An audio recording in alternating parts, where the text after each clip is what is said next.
This is the first in a series of programs about modern philosophy.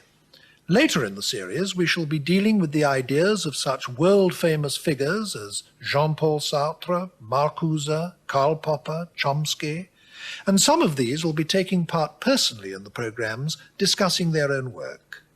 One or two programs will also be devoted to thinkers who are dead, but whose ideas still exert an enormous and living influence. Karl Marx is an obvious example, but so too in their quite different ways are Wittgenstein and Heidegger. And of course, a series produced in English for an English-speaking audience must pay particular attention to recent developments in philosophy in the English-speaking world. So my hope is that the series as a whole will add up to a lively and illuminating report on the state of philosophy in the world today, partly in terms of outstanding individuals and partly in terms of important movements. But in the opening program, by way of introduction, I want to confront some absolutely basic questions. Why should anyone be interested in philosophy anyway? Why is it important? Indeed, what is it exactly? I'm going to put these and other questions to someone who is himself of international reputation, Sir Isaiah Berlin, OM, Fellow of All Souls College, Oxford, biographer of Karl Marx, and particularly distinguished for his knowledge of the history of ideas. So Isaiah, what reason can one give to someone for taking an interest in philosophy if he hasn't done so already on his own account, or if he hasn't been led to it by the education system? Well, to begin with, these questions are interesting in themselves. But for anyone who doesn't think that, it's possible to point out that what philosophy deals with are the assumptions on which a great many normal beliefs rest. Not the sort of things which people like to dig up, because people sometimes don't really want their assumptions examined overmuch, because people are rather uncomfortable when they're made to look into what really their beliefs rest on. But in fact, the sort of assumptions which a great many ordinary common sense beliefs rest are matters for philosophical analysis. When looked at, they turn out to be a great deal less secure and a great deal more complicated than they seem at first. And philosophers, by examining these, teach people self-knowledge. They explain to them, sometimes in a very illuminating way, what they believe and why they believe it. And this is a very central task.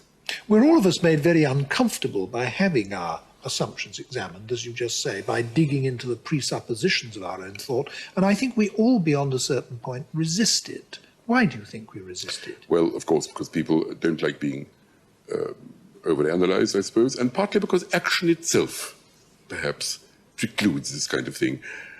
Quite obviously, if you're simply actively engaged in some kind of life, constantly to be asked, why do you do this? Are you sure that what the goals which you're pursuing are true goals?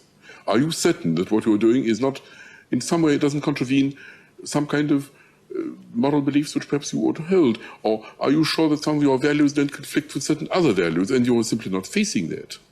That sometimes when you're plunged into some kind of dilemma, you are so frightened of looking it in the face that you avert your gaze and try and get the responsibility upon some other back, on the back of the state, for example, on the back of your teachers, on the back of your class, on the back of some other association to which you belong. Shouldn't you perhaps face this responsibility? This, I think, daunts people, naturally creates resistance. I will say this, that if everybody in a society were skeptical intellectuals constantly examining their own roots, nobody would be able to live at all.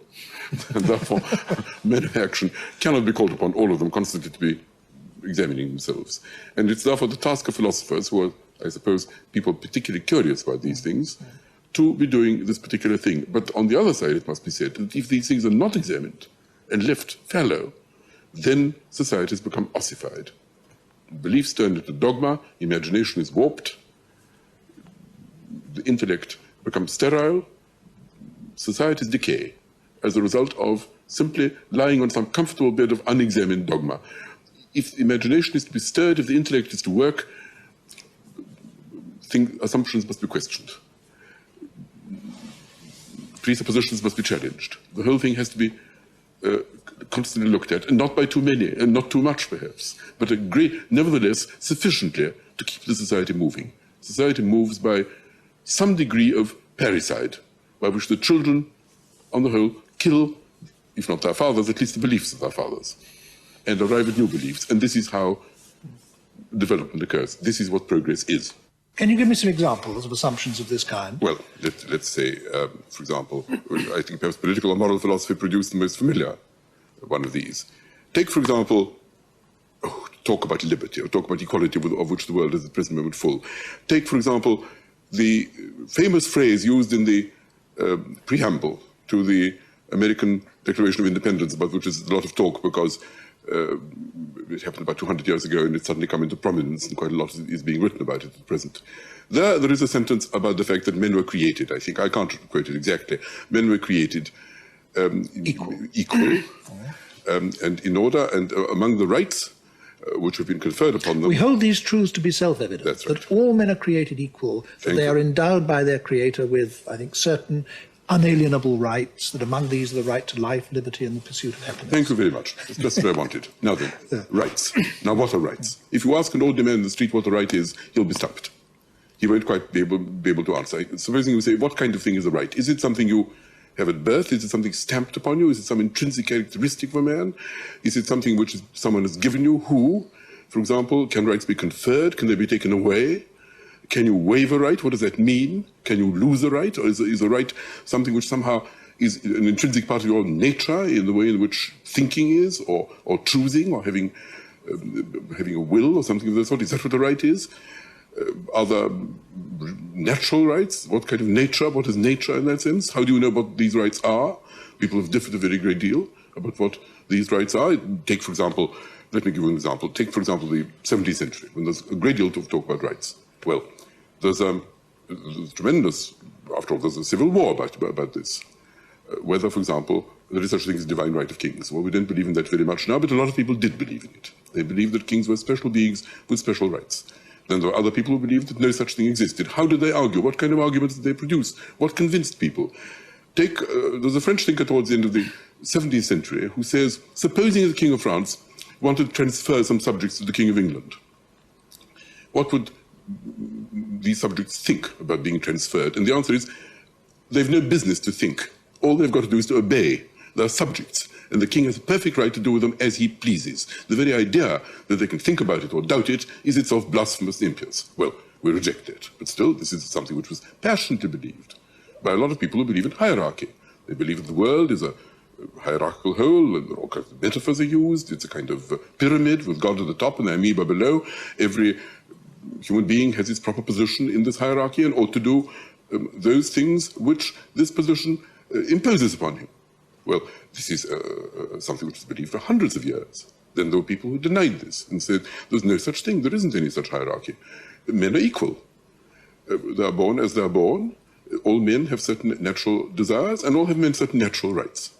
And in respect to these rights, they are perfectly equal. Now, the kind of argument which can be produced either for one or for the other are a proper subject matter for philosophy. What else? What other subject can deal with these? And yet, these are things which are very profound. These are things about which men worry very deeply or have worried. These are subjects which bloody wars have been fought. These are subjects which touch the very heart. Can you give a straightforward example of a moral philosophical question? Well, let me tell you a story which somebody once told me during the last war. This was a British intelligence officer in France who, towards the end of the war, had to interrogate a French traitor, whom it was resistance at court. He'd worked for the German secret police, for the Gestapo, and the resistance was determined to execute him as a traitor. And the British intelligence officer asked for permission to interrogate him because he thought he might give him useful information which might save people, innocent people, from torture and that sort of thing, and tell him something about what the Gestapo was still doing behind the lines. Well, he went to see this man. He was a young man, and the young man said to him, well, why should I answer your questions? If you can promise me my life, I'll answer. But if you can't promise me my life, I know these people intend to kill me tomorrow morning, why not should I talk at all? Well, now, what should that officer have done, the British officer?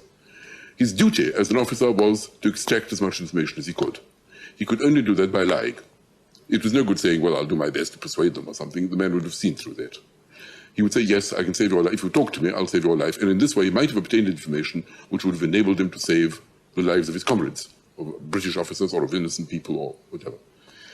Of course, if this had happened, the man would have cursed him with his dying breath when he discovered that he'd been deceived. It was an easy choice. If you're a utilitarian, You say, well, in order to increase human happiness, of course you must tell a lie. But of course there may be other things, such as human relations, such as not telling a man a lie as the very last thing which happens to him in his life. When one of Dostoevsky's heroes said, if I'm asked whether I'm prepared to purchase the happiness of millions of people at the price of the torture of one innocent child, I refuse. Was his answer obviously wrong?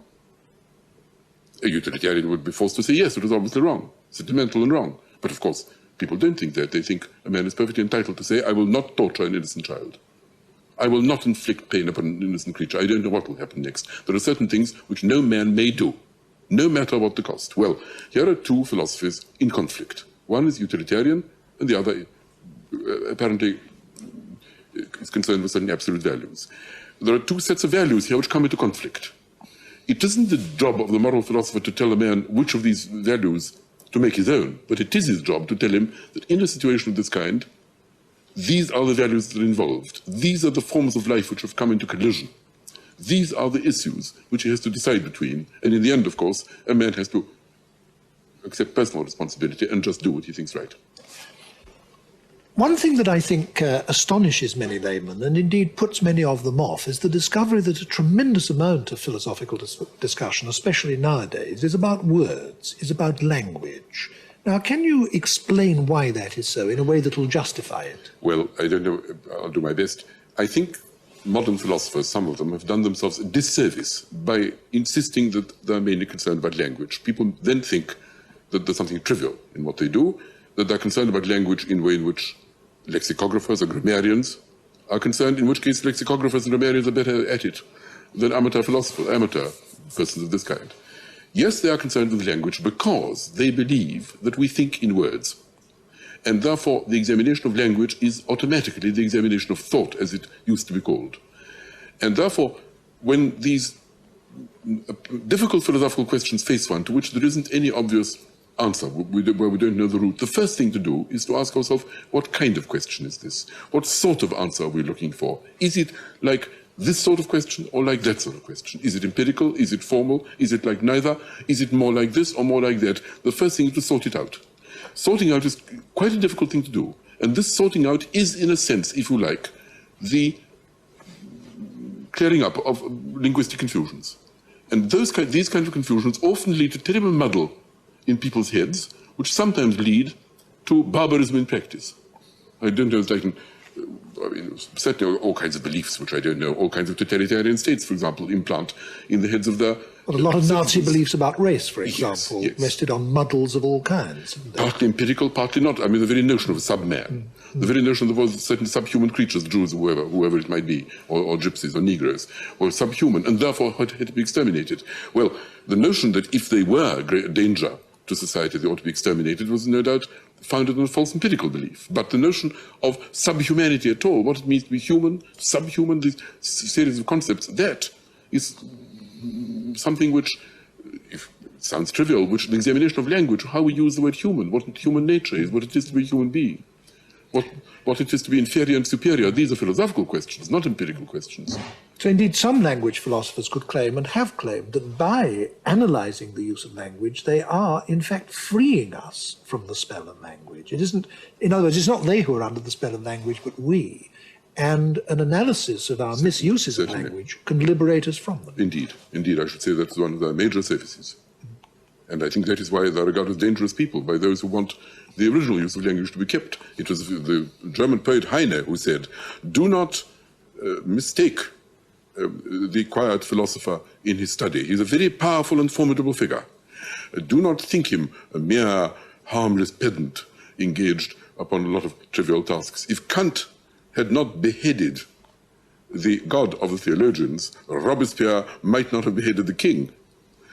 The great German metaphysicians, Fichtians, Schedlingians, and the like, are people who will one day not be deterred either by fear or by pursuit of pleasure, and will destroy a great many monuments of our civilization. When this great metaphysical rage explodes over the world, the French Revolution will seem to be a mere child's play, and so on and so on. The power of philosophical or metaphysical ideas is very great. Well, I mean, there is something very peculiar about questions of the kind that philosophy raises, isn't there? I mean, if you ask, what is a right? You used that just now as an example. Is one inquiring into the meaning of a word? Or is one inquiring into the nature of some abstract entity which nevertheless exists even though it's abstract? I mean, what kind of a question is the question, what is a right? Exactly. Well, what you're already doing, I think, is you are saying, when you say that you have a certain right, what is it like to say that? I mean, how do we discover whether this sort of thing is true or false? How do we discover what kind of arguments would lead you to accept a proposition that you have a certain right, say a right to happiness, or on the contrary not? I mean, when Luther, let us say, says, when somebody said to him that men are entitled to happiness, or the goal of life is happiness, he said, happiness? Certainly not. Leiden, Leiden, Kreuz, Kreuz, suffering, suffering, the cross, the cross. Well, this is at the heart of a certain form of Christian religion, and it's certainly one of the most profound motifs, if you like, one of the most profound beliefs, which a very large number of exceedingly unshallow human beings have built their lives upon. This is surely not trivial. We can say words, yes. We can say, what does the word cross mean? What does the word suffering mean? That isn't the point. We're not grammarians. We're not lexicographers. In order to find out what these words mean, it's no use looking up dictionaries. It's no use looking up encyclopedias. That is the point. But it's still not entirely clear, if you're not trying to find out their meaning in that sense, what is it you're trying to get at? After all, some of the greatest geniuses in the history of the human race have thrashed out issues of this kind for 2,000 or 3,000 years without reaching any settled and generally accepted answers. This again points to the peculiarity of the questions, I think. Well, let me put it this way. Let's ask ourselves how questions in general are settled. What sort of questions can be settled? Well, there are two great classes of these questions about which this can be said with a certain firmness, I think. One is ordinary empirical questions. That's the questions about what there is in the world. This is the sort of thing which the sciences deal with. I mean, are there black swans in Australia? Yes, there are, because someone has seen them there. What is matter made of? It's made of certain types of molecules. Molecules are made of atoms. There is a certain amount of evidence for this because experiments are conducted, and these experiments are sometimes crucial and lead to the confirmation of theories. Common sense is like that. Where is the cheese? The cheese in the cupboard. How do you know? I've looked. This is regarded as a full and perfectly sufficient answer to this question, and I wouldn't doubt that, nor would you. These are called empirical questions, questions of fact which are settled either by ordinary common sense or in more complicated cases by rather controlled observation, by experiment, by hypotheses, by the verification of hypotheses, and so on. That's one type of question. Then there is a question, for example, that are formal questions, questions which mathematicians ask, which logicians ask. There you have a certain number of definitions, you have a certain number of transformation rules about how to deduce things from these definitions, and you have conclusions which follow in a rigorously logical manner from these premises. And there you have certain sets of rules in accordance with which all answers, all propositions can be checked.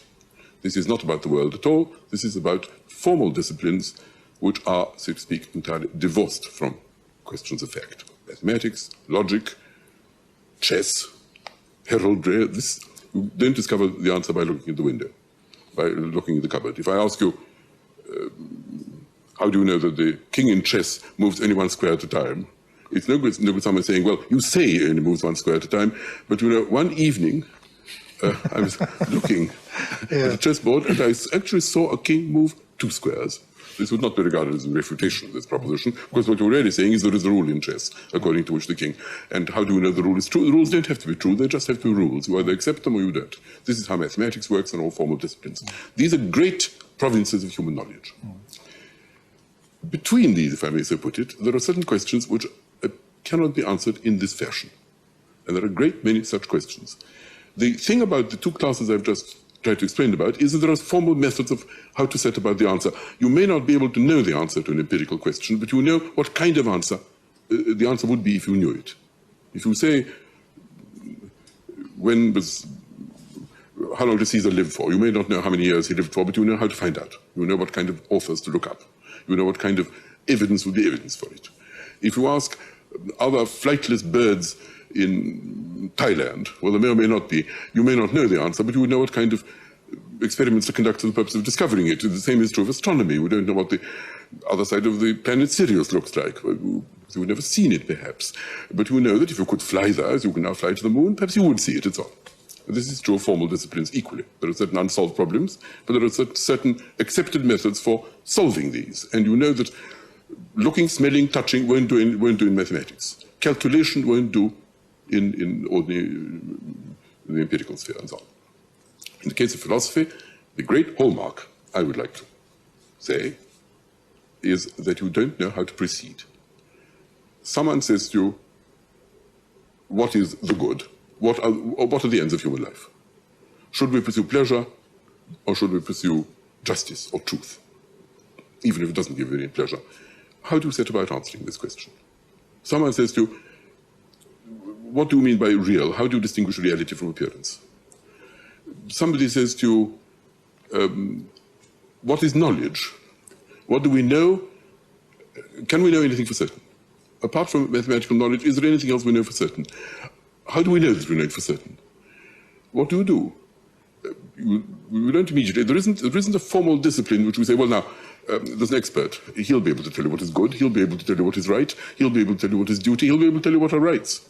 He'll be able to tell you whether happiness is the right goal of human beings or isn't. You just listen to him. The mathematician, of course, can answer mathematical questions. We don't think that there are moralists who give absolutely clear answers which any human being who can follow their reasoning is bound to accept.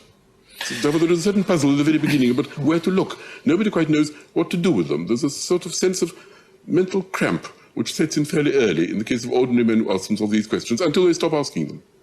You've come to something absolutely fundamental now, Sir Isaiah, and what I'd like to, if I may, is, as it were, recapitulate how we've got to the point we're at before we start making further forward moves. Yes. I take it that what you're saying is that throughout the history of mankind, men in their search for knowledge have asked most commonly two kinds of questions. In the first place, there are questions about the world. Man is simply finding out about and mastering his environment and coping with his environment. And questions about the world are answered by looking at it, by investigation, observation, testing, experiment, and so on. Yes. These are factual questions. The second kind of question are questions of a more abstract or formal kind, like questions in mathematics or in logic or, as you said, in games or in heraldry. And with questions of this kind, you can't find out the answer by observing the world, because questions of this kind concern the interrelationships between entities inside formal systems, the one we most commonly use obviously being that of arithmetic or more generally mathematics. So you have empirical questions about the world, which involve looking at the facts, and formal questions which involve relating one thing to another inside a formal system.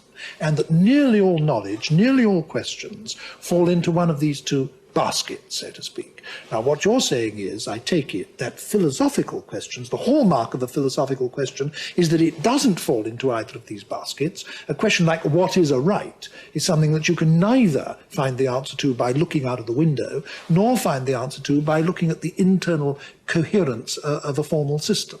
And therefore, you don't know how to go about finding the answer.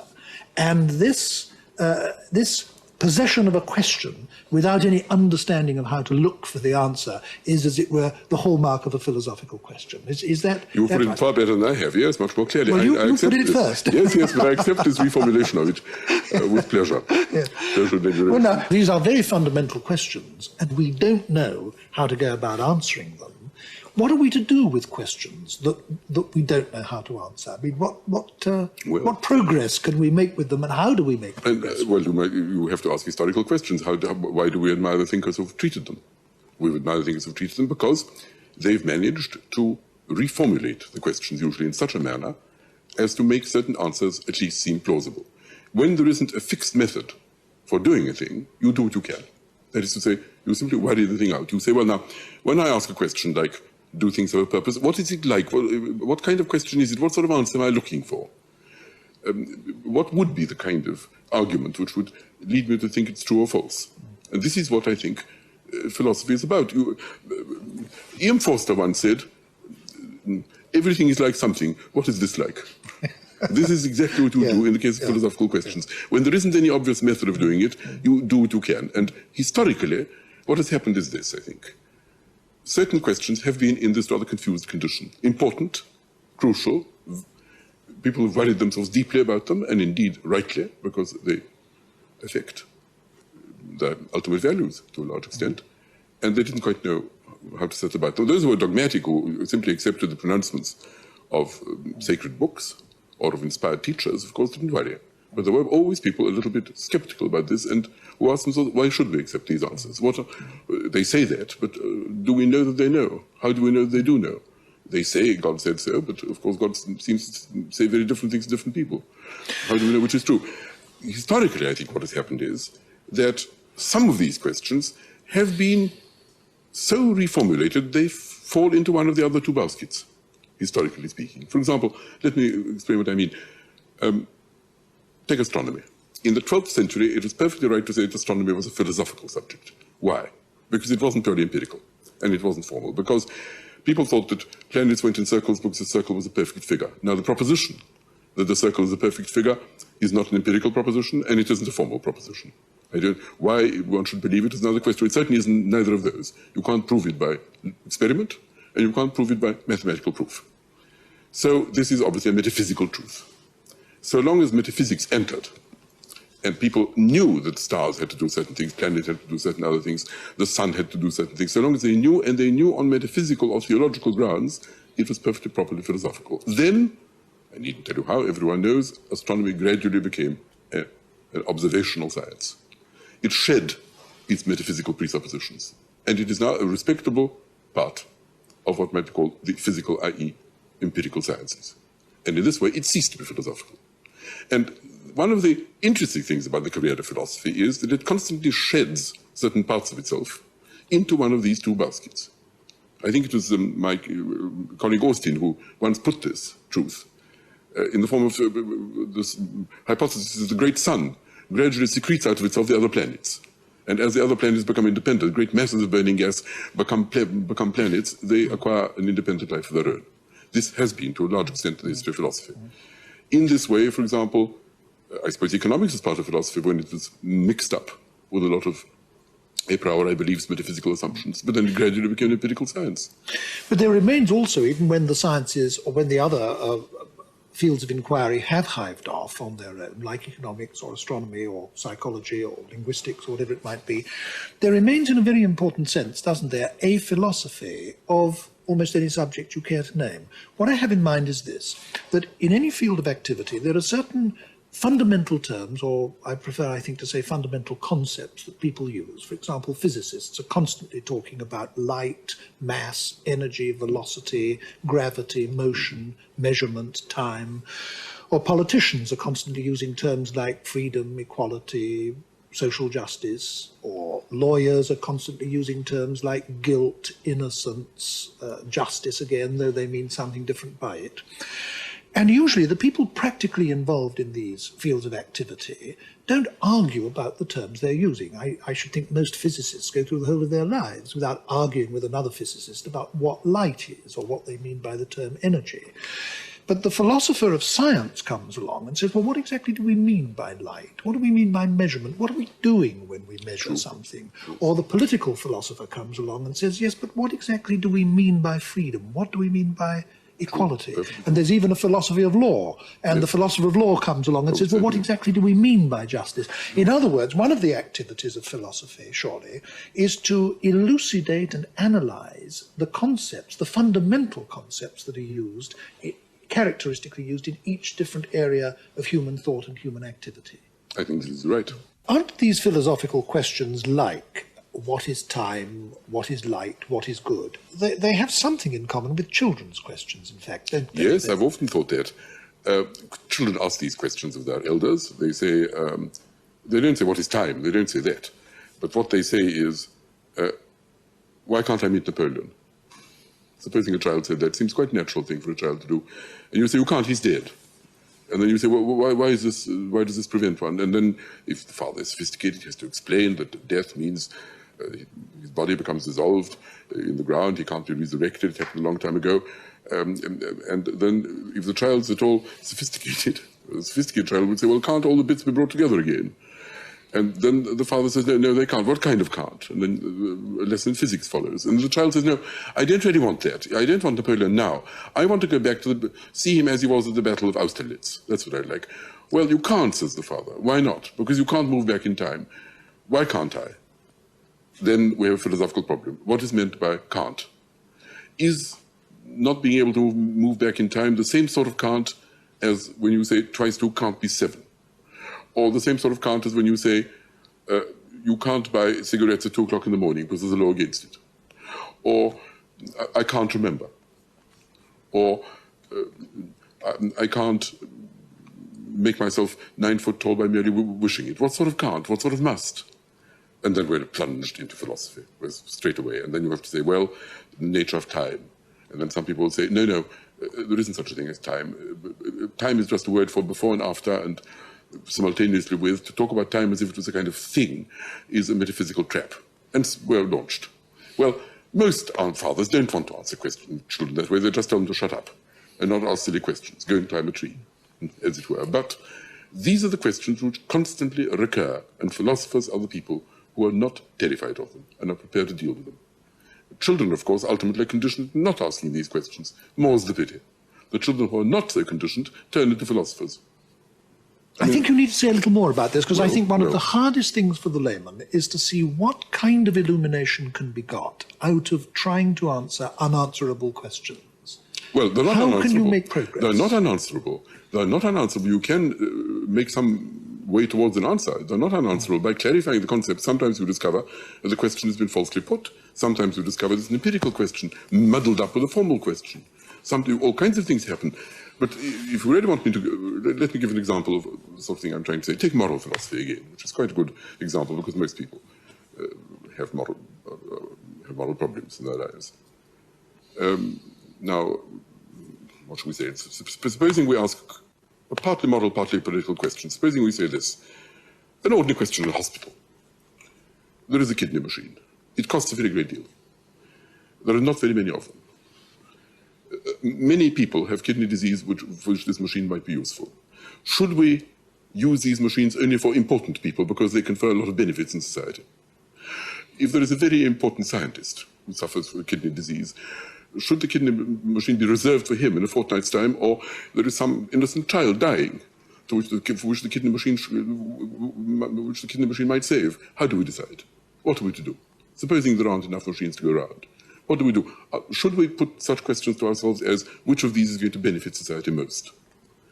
This is an agonizing question of practice. Well, the moral philosopher is not going to give an answer to that and say, no, save the great scientist, save the child, doesn't matter which. What it will do, a good moral philosopher will explain to you what are the kind of considerations involved. They'll say, well, now what are you asking? Are you entirely concerned about the happiness of mankind? Is that your only consideration?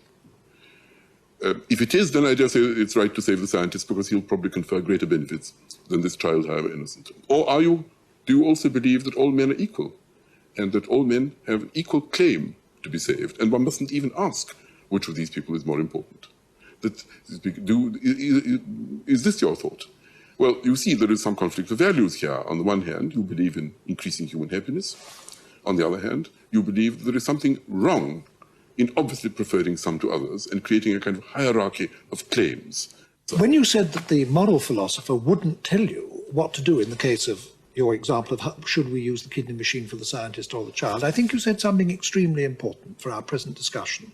Because I think a lot of people come to philosophy wanting to be told how to live, or wanting to be given an explanation of the world or an explanation of life or something. And it seems to me that to have that desire is an abnegation of personal responsibility.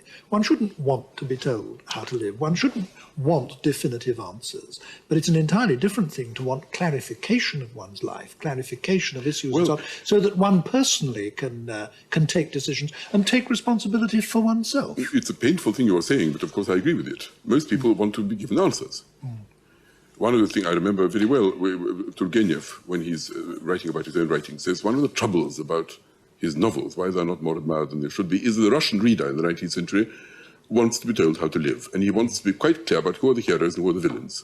And Turgenev, doesn't do this. Tolstoy did it, Dostoevsky did it, a lot of other writers do it. In Dickens, there's no doubt who is good and who is not.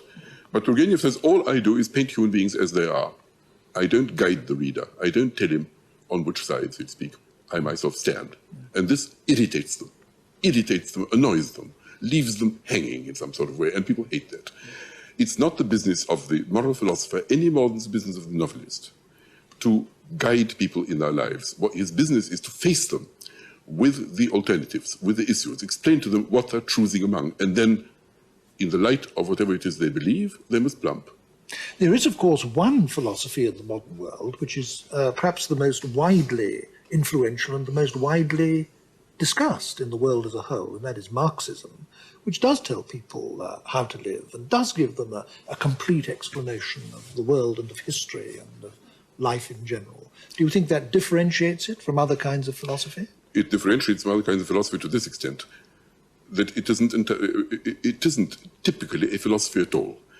Marxism is a theory of history, and Marxism says we can explain the development of human society by, in a causal sort of way, by explaining how human beings developed as they have. There are certain laws, and when you grasp these laws, you will understand why things have happened as they have, why you are where you are on the social map, why you hold the ideas that you do, because perhaps you belong to a given class, and this particular class has the ideas it has because it is engaged in a struggle with certain other classes, and your ideas are in some way determined by your position in the class struggle. Now, this is an empirical theory of history. They may pretend that it's something else, but it is actually an attempt to produce a science of human development, a sociology, in fact, on a level with physics, chemistry, biology. I'm using different concepts, using different categories, of course, but it's a science. And once you understand how human society develops, you will then be able better to operate, to live better, just as if you understand physics, if you know physics, if you understand chemistry, if you understand biology, you are better able to go about the universe without being a victim of unknown forces, which perhaps breed superstition and terror. This is what Marxism claims, but that's not its philosophical aspect. That is simply Marxism as an empirical theory of historical development. It does offer one a model of society and a model of history and a model of man's relationship to man. And indeed, that brings one to a question that I want to raise with you very much. I talked earlier about how one of the tasks of philosophy and philosophers is to elucidate concepts. But of course, that is only one of the tasks. I mean, concepts are, as it were, atoms of our thinking. But we don't only think with the atoms, we also think in what are usually called models. That is to say, for example, if we're talking about society, some thinkers have seen society as a sort of machine, put together by man to accomplish certain tasks in which the various moving parts connect up with the various moving parts in certain ways. Other people have tended to look on society as a sort of organism, as something that grows like a living thing in the way that the oak comes out of the acorn.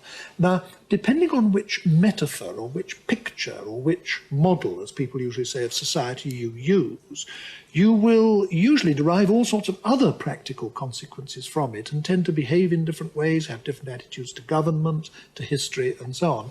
Now, another of the tasks of the philosopher is it not, the critical examination of models? Yes, this is absolutely true.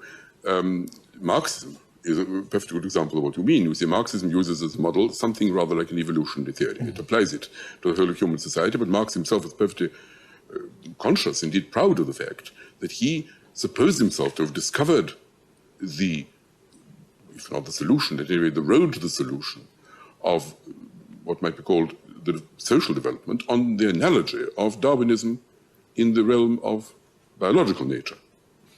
Whether he did or not is another question. That's what Engels claimed for him. And that means that he used this particular model. Now, I think I'm not mistaken in supposing, I've always thought, that the history of philosophy is largely the history of changing models. And the examination of these models is, in a way, a very typical philosophical task. Again, Mr. Forster, everything is like something, what is this like? The only way in which you can explain things to people, usually, is by some kind of analogy, from the known to the unknown. You are faced with something puzzling. What is man? What is human nature? And you say, well, human nature is rather like Take zoology, now we know a great deal more about that. Take botany, we know a good deal about that. Human nature isn't awfully unlike that. There is a general science of all creatures in nature. That's what the 18th century thought. Why should we suppose that human beings are different? What we can do, said Condorcet, for bees and beavers, we ought to do for men. Zoologists are able to produce a science of bees and beavers, and in time we shall have a science of men on the same sound, naturalistic principles. Plato, who is the beginning of all these things, who I suppose it was Whitehead who once said that philosophy was simply a lot of footnotes to Plato. Plato really started all the great questions which have troubled us ever since. Plato thought that the mathematical model was the model, that you could somehow explain the universe in some sort of geometrical terms by deducing what there is from some kind of indestructible ultimate truth to which he tried to show the path. When you saw the idea of the good, you would understand how everything is necessarily what it is. Everything follows from some huge quasi-mathematical model in which everything fits absolutely precisely as it does in geometry. Aristotle used biological models. Other people used other models. In the 17th century, for example, people tried to explain what society was like in terms of legal models. That's what the social contract is about. And always when a new model comes, it throws light on something. People say, ah, yes, the old model, the old hierarchical model of the Middle Ages in which the thing was like a pyramid or perhaps like an orchestra in which every group of instruments had its own specific function which God assigned to it, that doesn't really explain things. We don't think that there is something really sacred about kings and sacred about great captains, which isn't true about ordinary peasants. This just isn't so. This is much better. Contract. This is the real thing. So that the new model liberates one from the oppression of the old one. And then this model obscures the truths which the old model showed, and is in turn replaced by another model, which of course liberates you from the second model, but obscures bits of that. And then the fourth model comes, and the fifth model comes, and so we go from model to model. And why do we choose certain models? Because there are certain problems which oppress us particularly at particular moments of history because of what happens around us, because of the pressures upon us.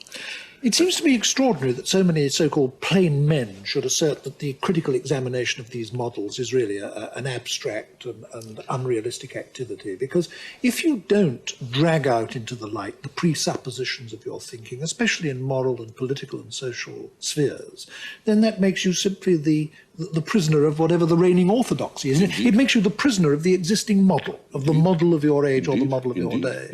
And of course, these philosophical ideas that we're discussing have had such immense practical influence. I mean, on the American Revolution, the French Revolution, the Russian Revolution, on the religions of the world, on the Marxist governments of the world. I mean, these are all examples of how philosophical ideas, in the most direct and obvious way, have practically influenced human beings.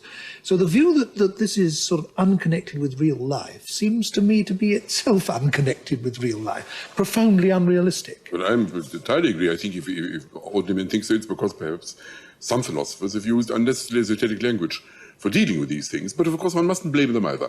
Once one becomes absorbed in a subject, one must be absorbed in its detail too.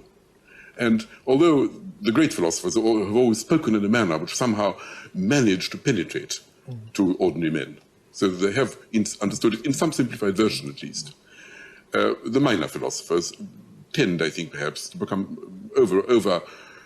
occupied with the minutiae of the subject. But that's all it comes to. I think it was Russell who once said something which seemed to me profoundly wise, rather unexpected from him, oddly enough, I think, which is this, that the great, the central philosophies of the great philosophers of the world are essentially simple.